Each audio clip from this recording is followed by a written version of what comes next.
BFM Business, l'invité d'Edwige Chevrillon. Notre invitée, c'est Valérie Pécresse, la candidate à la présidence de la région Île-de-France, députée des Yvelines. Valérie Pécresse, merci d'être avec nous. Donc, vous avez déclaré votre candidature. On a l'impression que ça va être sportif. Au moins, de votre côté, vous êtes seul, vous êtes en train de négocier un accord avec le MoDem, l'UDI. Écoutez, déjà, on a une très très forte unité au sein de l'UMP, ce qui ne s'était rarement vu, il faut bien le dire. Donc ça, j'en suis très heureuse parce que c'est le fruit, je pense, de tous mes efforts et de tout mon travail accompli depuis 5 ans à la tête de l'opposition en Île-de-France, où on a essayé d'être très constructif, d'améliorer un certain nombre de choses en matière de transport, en matière de bourses étudiantes, en matière de campus. Donc je pense qu'on a été une opposition très active. Je pense que c'est vu et ça explique pourquoi je suis considérée comme légitime par ma propre famille politique. Et on va parler ensuite un peu d'économie parce que vous participez à cette expérience que mène Entreprise et Progrès avec Denis Terrien qui sera en ligne avec nous dans quelques instants. Faire un stage en entreprise pour essayer de rapprocher l'entreprise et la politique. C'est vrai qu'en France, c'est quand même un exercice difficile. Encore sur l'Île-de-France, MoDem, UDI, vous négociez un accord, vous souhaitez qu'il y ait une candidature, j'imagine, la vôtre. Écoutez, il y a deux stratégies, clairement. Il y a une stratégie où on fait l'alliance très très large de la droite et des centres. Donc pour moi, c'est UDI et MoDem. Tous ceux qui veulent faire l'alternance à la politique de la gauche, c'est-à-dire le mal logement, le mal transport, le sous-emploi, la pollution, bref, tous ceux qui veulent dire que 17 ans de gauche, ça suffit en Île-de-France. Ou alors, il y a une autre stratégie qui est celle de on part tous, chacun sous nos couleurs au premier tour et on se réunit au deuxième tour. Mais à terme, moi j'ai vocation à être la candidate de l'Union la plus large possible. Mais la région Île-de-France, c'est vrai qu'en ce moment on est un peu dans toute la réorganisation, avec la métropole, le Grand Paris.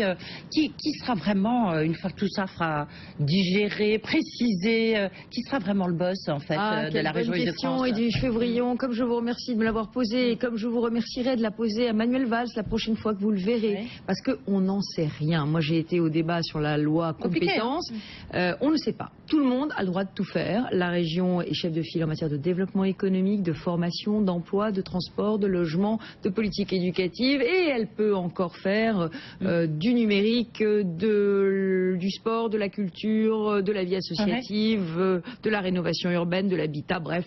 En réalité, tout le monde peut tout faire et c'est un drame français, c'est le drame de l'impossibilité de la simplification du millefeuille. Donc la région Île-de-France, c'est 11,5 milliards de budget, 5 milliards pour la région, 6,5 milliards pour les transports. Donc vous voyez que c'est quand même beaucoup d'impôts et qu'il faut bien les utiliser. Et c'est pas du tout le cas aujourd'hui. Oui.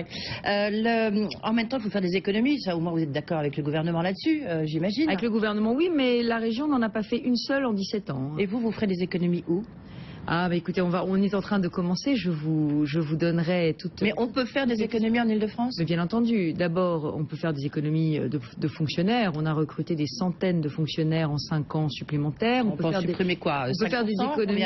On peut ne pas remplacer un fonctionnaire sur 2 qui part en retraite. La RGPP à l'aune de l'Île-de-France. Bien entendu.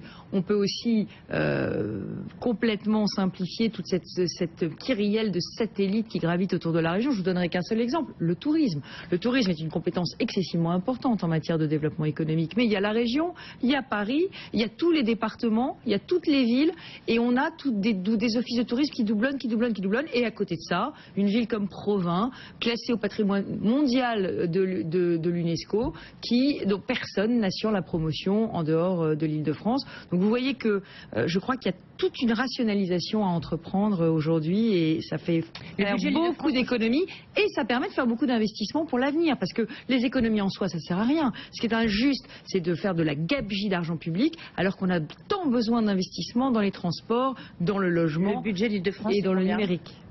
Je vous l'ai dit, 5 milliards d'euros, 2,5 milliards d'investissements pour la région et 6,5 milliards pour les investissements de transport. Donc c'est vraiment beaucoup d'argent dans l'investissement. Et le problème aujourd'hui, c'est qu'on investit encore pas assez en Île-de-France. Sur la baisse des dotations, notamment souhaitées par le gouvernement pour faire des économies, est-ce qu'il a raison? Est-ce que c'est parce qu'on voit bien qu'il y a un peu de tonalité, ceux qui disent il faut faire des économies, et puis ceux qui dirigent des grandes villes comme Alain Juppé ou même Gérard Collomb qui disent attention, ça va peser sur la croissance.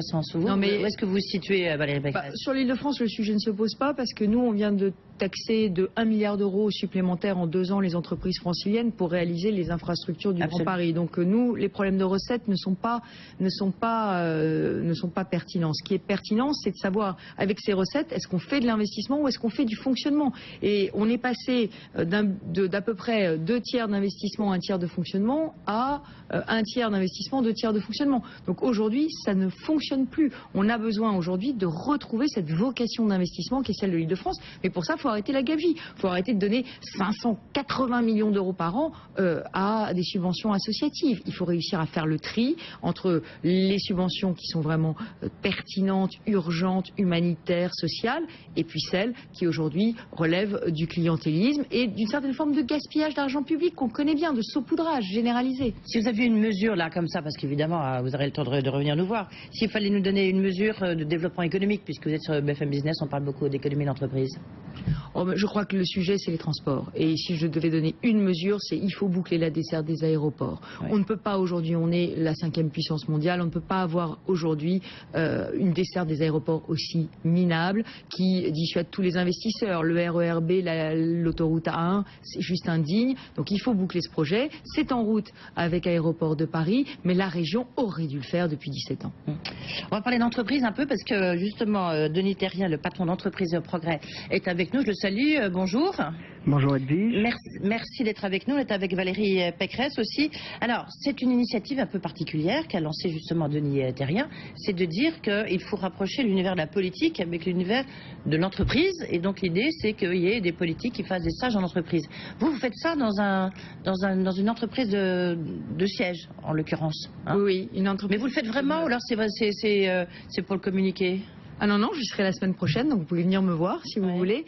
Non, le sujet, c'est qu'en fait, la démarche de Denis Terrien et d'Entreprise et Progrès rejoignait complètement la mienne, puisque j'ai voulu prendre le temps de faire ma campagne en Ile-de-France en m'immergeant dans la réalité quotidienne des Franciliens. Donc j'ai passé une journée au tribunal de Bobigny, une journée au commissariat de Gennevilliers, à l'hôpital de Coulommiers, au lycée de Saint-Michel-sur-Orge. Donc en réalité, l'idée, c'est de toucher du doigt les problèmes de vie quotidienne des Franciliens, pouvoir les résoudre et être une candidate des solutions.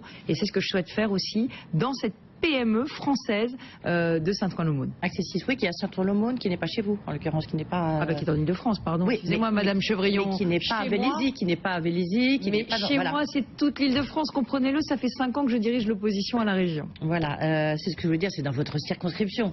Les entreprises de ma circonscription, je les connais par cœur. Denis Terrien, qu'est-ce que Entreprise et Progrès, donc c'est une association qu'on connaît, vous étiez venu ici à ce même micro, qu'est-ce que vous avez cherché à faire à travers cette initiative ? Donc aujourd'hui, Entreprise et Progrès associés au CJD, les centres des jeunes dirigeants, invitons tous les parlementaires, députés comme sénateurs, pour une semaine d'immersion auprès du dirigeant et du PDG. L'idée, c'est que le combat que nous partageons, c'est le combat de la croissance et l'emploi. Et d'un côté, il y a le parlementaire qui crée les conditions de l'emploi, et d'un autre, il y a le dirigeant d'entreprise qui crée l'emploi. Malheureusement, ces deux mondes se connaissent peu et se côtoient peu. D'un côté, le député va recevoir les personnes qui votent pour lui à sa permanence ou va en rencontrer plutôt dans des marchés. D'un autre côté, le dirigeant d'entreprise va rester chez lui et des fois n'être pas content de la vitesse avec laquelle les lois changent. Ça, je peux vous le confirmer, hein, c'est ce qui se passe souvent. Valérie Pécresse, vous, comment vous expliquez ces relations quand même très difficiles? Vous connaissez un peu l'univers de l'entreprise, vous nous disiez en même temps, vous reconnaissiez que ça fait longtemps que vous n'avez pas mis les pieds, donc là c'est l'occasion la semaine prochaine. Pourquoi en France, c'est très français, ces relations sont très difficiles entre le monde de l'économie et le monde politique? C'est l'ignorance, l'indifférence et parfois conflictuelle comme on le voit notamment avec le MEDEF. Oui, je crois qu'il y a une question d'ignorance et puis je crois que le diable est dans les détails. Tous les patrons de petites et moyennes entreprises viennent nous voir en nous disant vous avez voté telle loi. On imagine que c'était partant de bonnes intentions, mais elle a sur notre vie quotidienne des conséquences totalement dévastatrices. Donc c'est ces conséquences que je veux toucher du doigt pour savoir où est-ce qu'il faut déverrouiller les choses. Et puis il y a autre chose qui m'a frappée. En Ile-de-France, on a créé un certain nombre de fonds pour aider les entreprises, comme dans toutes les régions, et notamment un fonds que j'avais demandé et appelé de mes voeux, qui est le fonds Rebond pour les entreprises en difficulté. difficulté. Et il se trouve que je dis, mais il n'y a peut-être pas assez d'argent sur ce fonds. Et on me répond, oh, mais il n'y a que 20 entreprises qui ont demandé à en bénéficier. Donc vous voyez, il y a vraiment deux mondes. Les politiques qui mettent de l'argent et les entreprises qui ne savent même pas que cet argent existe et qui peuvent en profiter. Donc je le dis, puisque je suis à BFM Business, il y a de l'argent dans le fonds rebond pour les entreprises en difficulté en Ile-de-France. Denis Thérien, un commentaire vous sur ces relations, est-ce qu'on peut les changer? Oui, je pense. Ce qu'il faut, c'est changer. On parle beaucoup du monde collaboratif aujourd'hui. Et il faut qu'il y ait plus de collaboratif entre le député et le dirigeant d'entreprise. On doit passer de je sais à je comprends et je comprends à je ressens. L'expérience d'une entreprise, ça ne se lit pas dans un livre. Qu'est-ce que c'est qu'une entreprise? C'est des hommes et des femmes qui partagent ensemble une vision commune pour un projet partagé. Et ceci, c'est une expérience qu'il faut vivre. Et donc, on propose aux parlementaires de vivre cette expérience auprès du dirigeant d'entreprise. Arnaud Montebourg, qui va travailler chez Habitat, finalement, c'est ça. Hein, il a un peu devancé Valérie Pécresse. Ah ben ça, c'est sa deuxième vie. Oui. Mais troisième, parce qu'il était avocat, homme politique, maintenant. C'est sa troisième vie. Moi, ça n'est pas ma troisième vie. Moi, mon objectif, c'est de faire mieux de la politique après. J'ai eu le dirigeant de l'entreprise Accessite dans laquelle je vais aller la semaine prochaine. Il m'a expliqué qu'il était le patron d'une entreprise libérée. Alors moi, je ne sais pas ce que c'est qu'une entreprise libérée, mais je le saurai la semaine prochaine. Eh ben, vous nous direz ce que c'est qu'une entreprise libérée. Cela dit, on voit bien quand même que le gouvernement, même des chefs d'entreprise le disent, fait beaucoup de choses entre le CICE, le pacte de responsabilité, pour l'apprentissage, après avoir fait de volte-face, il faut quand même le souligner, mais en tous les cas, il se passe des choses. Est-ce que la droite doit un peu faire son aggiornamento vis-à-vis de l'entreprise et du monde de l'économie? Sur l'apprentissage, je pense que la droite avait été beaucoup plus constante dans sa volonté de le développer. Avec peu de résultats aussi. Ah si, quand même, on commençait à en avoir. Mais le problème, moi je pense vis-à-vis des entreprises, mais là c'est l'ancien ministre du budget qui parle et qui l'a vécu d'ailleurs assez durement parce que je pense qu'on a trop changé la loi fiscale quand nous étions au pouvoir.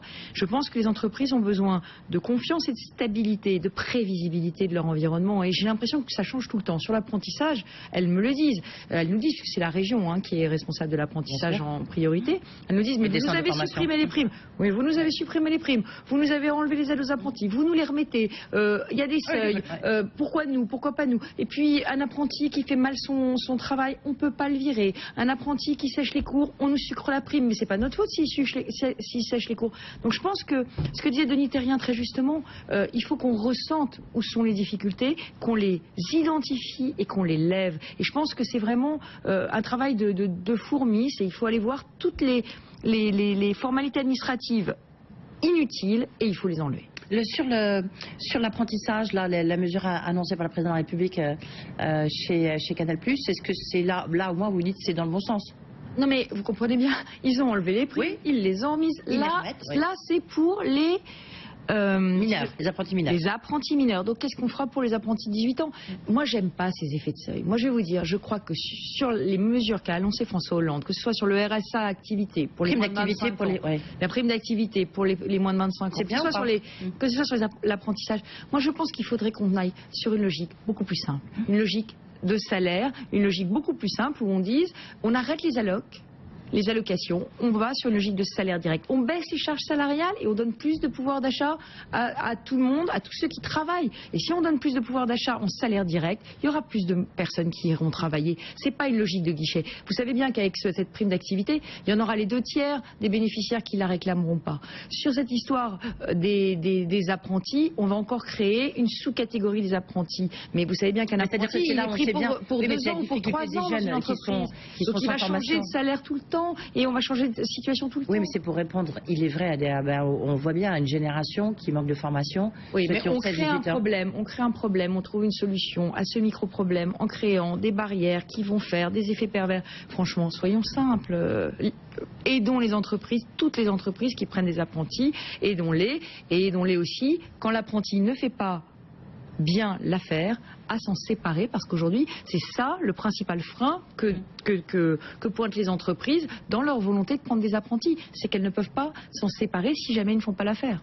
Que pense l'ancienne ministre du budget de la nouvelle trajectoire avec 3% qui devrait être atteint en 2017, voire même un peu en deçà, et le gouvernement donc, qui cherche à faire des économies? Est-ce que vous dites quand même, ils ont mis du temps, mais là maintenant on a retrouvé une trajectoire de réduction des déficits? Non, mais moi ce que je me dis, c'est surtout que vivement que la croissance revienne. Et pour que la croissance revienne, il faut que toutes les collectivités... Il faut arrêter de faire des économies? Non, toutes les collectivités qui sont chargées de l'investissement, au lieu de gaspiller l'argent en le dépensant mal, qu'elles le mettent sur l'investissement. Là encore un exemple en Ile-de-France. On a 5 hôtels particuliers dans le 7e arrondissement de Paris. On a 26 millions de loyers par an parce que tous les fonctionnaires doivent être logés et dans le 7e arrondissement de Paris. Si on vendait ces hôtels particuliers, qu'on déménageait en périphérie, on ferait au minimum 26 millions d'euros par an d'économie. Où est-ce que vous allez déménager si jamais vous l'emportez? Il y a des friches à Aubervilliers, il y a des friches à Ivry-Confluence. On a aujourd'hui plein de terrains disponibles en Ile-de-France pour déménager la région et ça nous permettrait en 10 ans de faire 250 millions d'investissements supplémentaires. Oui, donc ça sera une de vos priorités. Mais quand même, on arrête la gabegie, on dépense mieux l'argent. Il y a vraiment dans toutes les collectivités des marges de manœuvre pour mieux dépenser l'argent et l'investir pour amener la croissance. Et la croissance, elle viendra de l'investissement public et privé. Est-ce qu'une des difficultés... Vous êtes sur plutôt quelle ligne par rapport à la primaire UMP? Je m'explique. Lorsqu'on regarde le programme, notamment économique, puisqu'on parle d'économie à faire, on voit François Fillon qui est vraiment noir, c'est noir, hein, c'est-à-dire qu'avec... non, mais là, on est un peu dans le catastrophisme. Alain Juppé qui dit qu'il faut faire des économies, mais chacun, on passe de 150 à 100 à 50 milliards en fonction de quel candidat? Moi, je veux des réformes, Madame Chevrillon, des réformes profondes qui permettront de mieux dépenser l'argent. Je vous donne un exemple. La loi territoriale. On nous avait dit on va supprimer une collectivité. Ouais, on supprime rien, on nous en rajoute. Vous l'avez dit vous-même. Les villes, les intercos, la métropole, le département, la région. En Ile-de-France, 5 niveaux d'administration locale. Comment voulez-vous? Avec 5 fonctions publiques, avec 5 hôtels de métropole, de région, de département. Enfin, il y a un moment, il faut que ça s'arrête. Il faut qu'on simplifie. Où est-ce qu'il est le choc de simplification?